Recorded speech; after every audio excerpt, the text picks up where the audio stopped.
ఓం శాంతి 28/11/1984 అవ్యక్త బాప్దాదా యొక్క మధుర మహావాక్యాలు.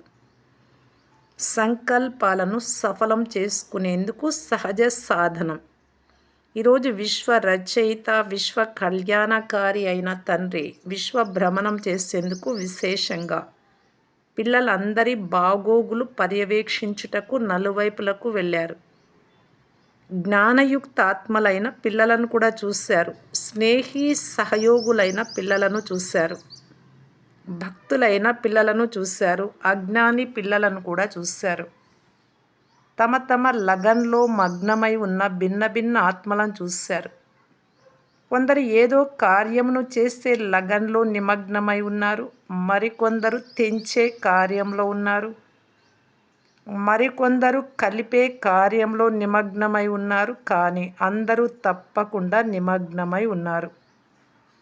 అందరి మనస్సులో ఏదైనా లభించాలి, ఏదైనా తీసుకోవాలి, ఏదైనా పొందాలి అన్న సంకల్పమే ఉంది.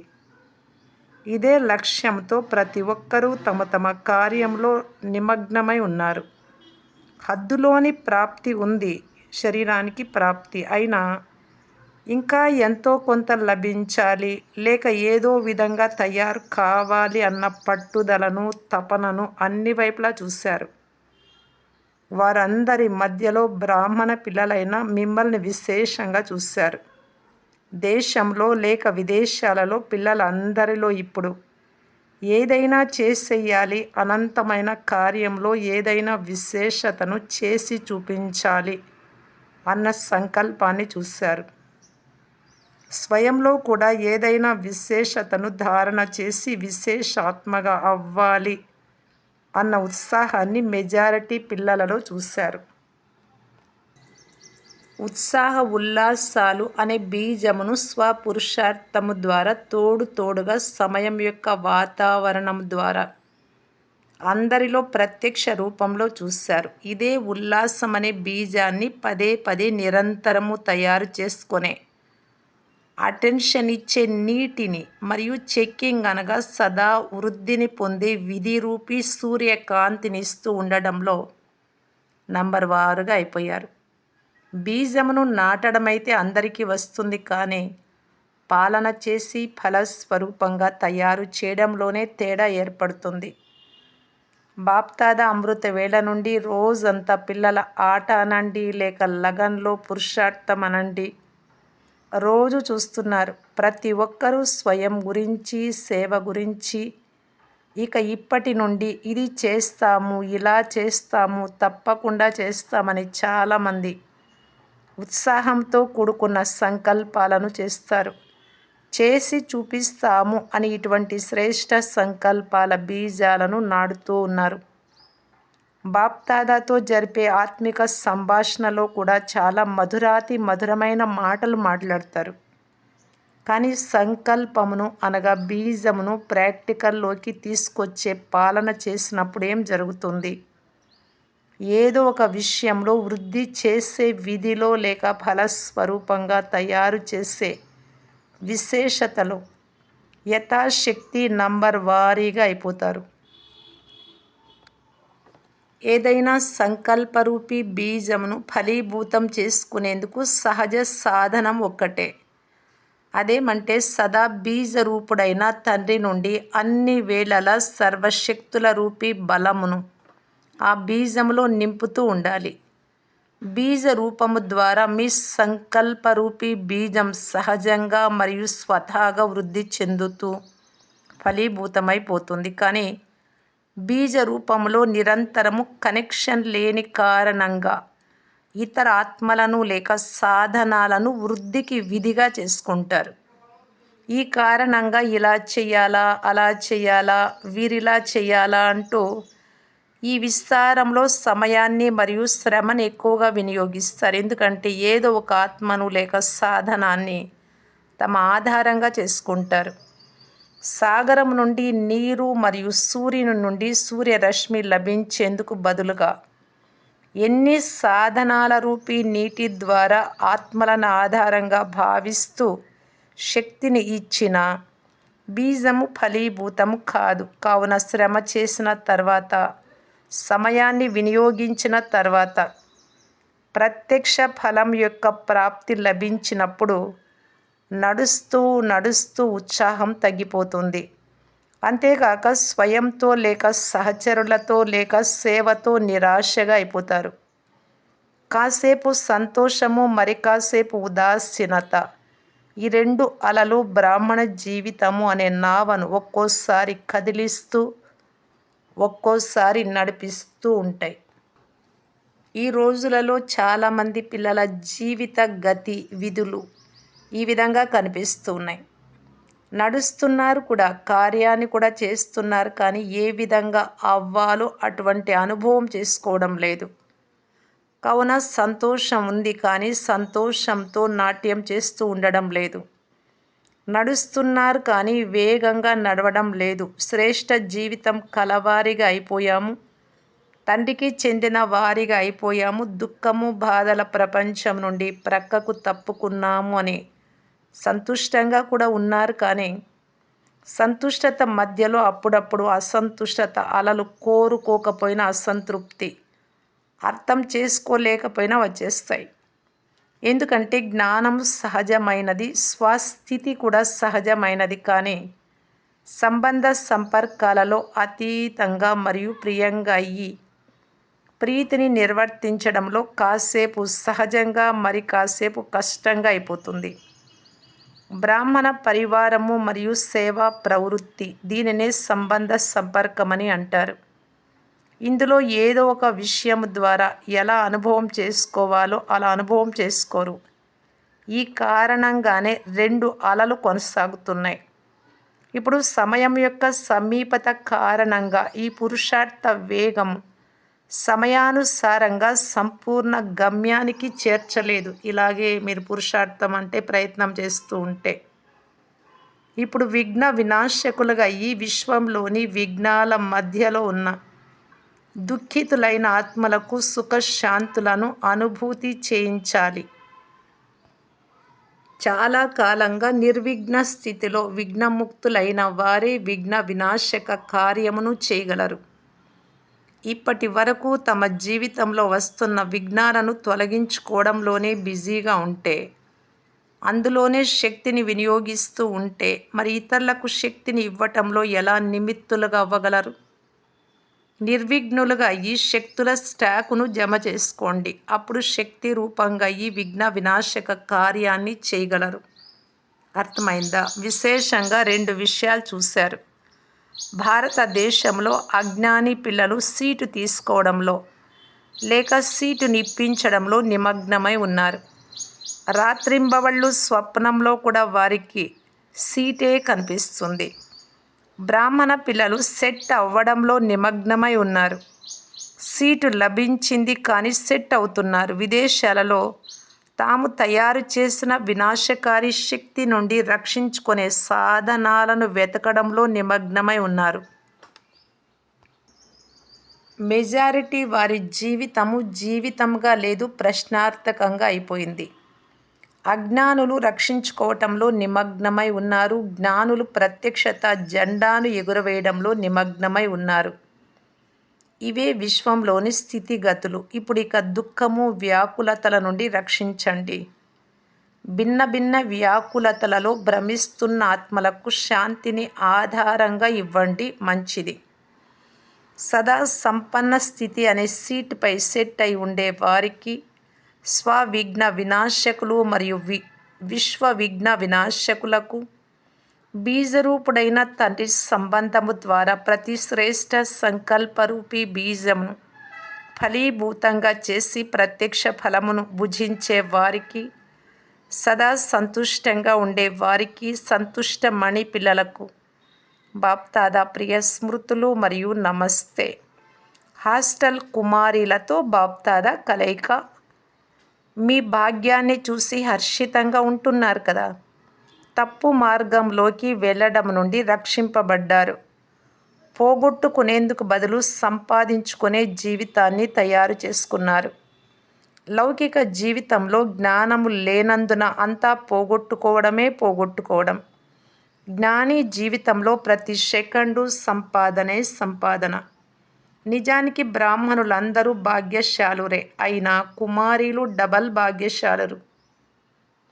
కుమారి జీవితంలో బ్రహ్మ కుమారీలుగా అవ్వడం, బ్రాహ్మణులుగా అవ్వడం చాలా గొప్ప విషయం. చిన్న విషయం కాదు, చాలా గొప్ప విషయం. మేమెంత గొప్పవారిగా అయ్యాము అన్న నష ఉందా? సాధారణ కుమారి నుండి శక్తి రూపంగా అయ్యారు. మీరు మాయను సంహరించే శక్తులు కదా. మాయకు భయపడేవారు కాదు, సంహరించేవారు. బలహీనులు కారు, సాహసవంతులు. ఇప్పుడు చిన్న చిన్న విషయాలకు గాబరా పడడం లేదు కదా. సదా శ్రేష్ఠ ప్రాప్తిని గుర్తుంచుకుంటే చిన్న చిన్న విషయాలు అస్సలు ఏమీ అనిపించవు. ఇప్పుడు పూర్తి జీవితాన్ని వ్యాపారం చేశారా అంటే అర్పించారా, లేక హాస్టల్లో ఉన్నంత కాలం వరకే చేశారా? ఎప్పుడూ ఎవ్వరూ శ్రేష్ఠ జీవితం నుండి సాధారణ జీవితంలోకి తెలిసి తెలిసి వెళ్ళలేరు. ఎవరైనా లక్షాధికారిని నిరుపేదగా అవ్వమంటే అవుతారా? పరిస్థితుల కారణంగా ఎవరైనా అలా అయినా అది బాగుండదు కనుక. ఈ జీవితం స్వరాజ్య అధికారి జీవితం. దీని నుండి జీవితంలోకి వెళ్ళలేరు. ఇప్పుడు వివేకవంతులుగా అయ్యి అనుభవం చేస్తున్నారా, లేక పరస్పరము సాంగత్యంతో నడుస్తున్నారా? మీ బుద్ధిలో నిర్ణయం తీసుకున్నారా? మీ వివేకంతో నిర్ణయం తీసుకొని ఈ జీవితాన్ని చేసుకున్నారు కదా. బ్రాహ్మణ జీవితంలోకి వచ్చారు కదా, లేక తల్లి తండ్రులు చెప్పిన కారణంగా వచ్చారా?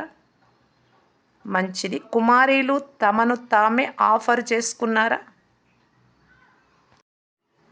కుమారీలు తమను తామే బాబాకు అర్పించుకున్నారా? సేవ కొరకు ఎక్కడికి పంపితే అక్కడికి వెళ్తారా? పక్కా వ్యాపారం చేశారా, లేక అపరిపక్వ కచ్చా వ్యాపారం చేశారా? పక్కా వ్యాపారం అయితే ఎక్కడ కూర్చోబెడితే అక్కడ, ఏది చేయిస్తే అది చేస్తాము, ఇలా తయారుగా ఉన్నారా? ఒకవేళ ఏదైనా బంధనం ఉంటే అది పక్కా సౌదా కాదు, వ్యాపారం కాదు. ఒకవేళ మీరు స్వయం తయారుగా ఉంటే ఎవ్వరూ ఆపలేరు. మేకను బంధించి కూర్చోబెడతారు. మేకనైతే మీరు మేకలాగా ఉంటే. సింహాన్ని ఎవ్వరూ బంధించలేరు కనుక సింహము ఎవరి బంధనంలోకైనా ఎలా రాగలదు? అది అడవిలో ఉంటున్న స్వతంత్రంగా ఉంటుంది కనుక మీరెవరు సింహమేనా? సింహము అనగా మైదానంలోకి వచ్చేవారు. ఒకే బలం, ఒకే విశ్వాసం ఉన్నప్పుడు ధైర్యం పిల్లలది, సహాయము తండ్రిది.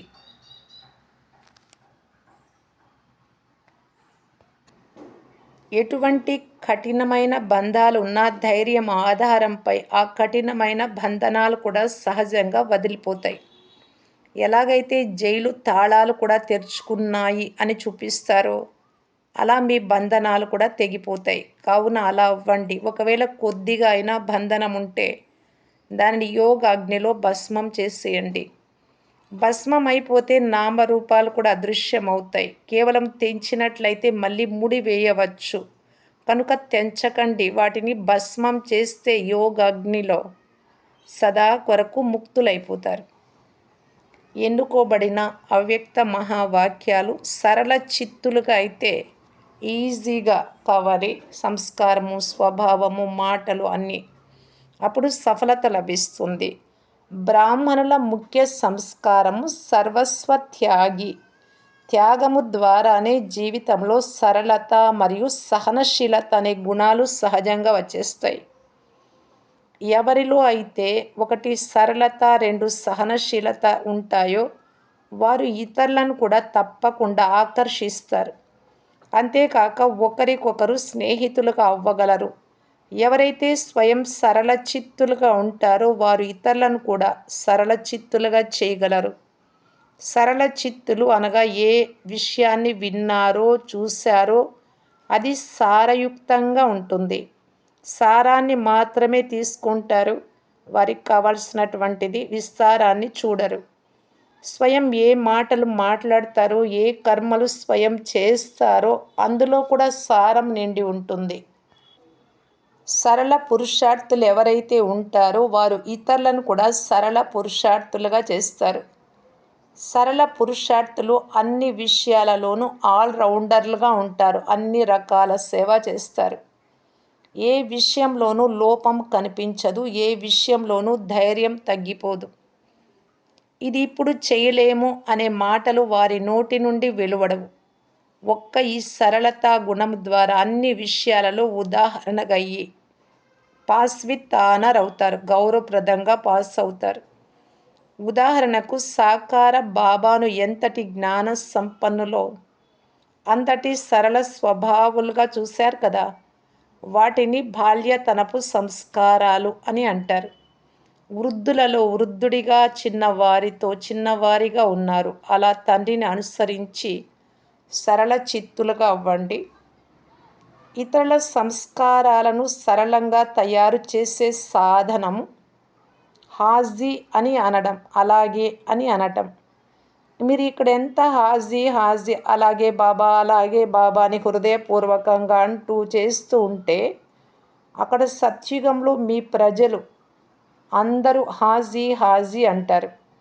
ఒకవేళ ఇక్కడ నాకు వీలు కాదు, నాకు అబ్బదు, నాకు పని ఉంది, లేదా నాకు అనారోగ్యం, ఏదో ఒక సాకులు నాజీ నాజీ కాదు కాదు అన్నట్లయితే అక్కడ కూడా ప్రజలు దూరం నుండే నమస్కారం చేస్తారు. కావున కాదు అనే పదాన్ని తొలగించాలి. ఏ విషయమైనా ముందు హాజీ అని అనాలి. దీని ద్వారా సంస్కారాలలో సరళత వచ్చేస్తుంది. సఫలతా మూర్తులుగా అయ్యేందుకు ముఖ్య గుణాలైన సరళత మరియు సహనశీలతలను ధారణ చేయండి.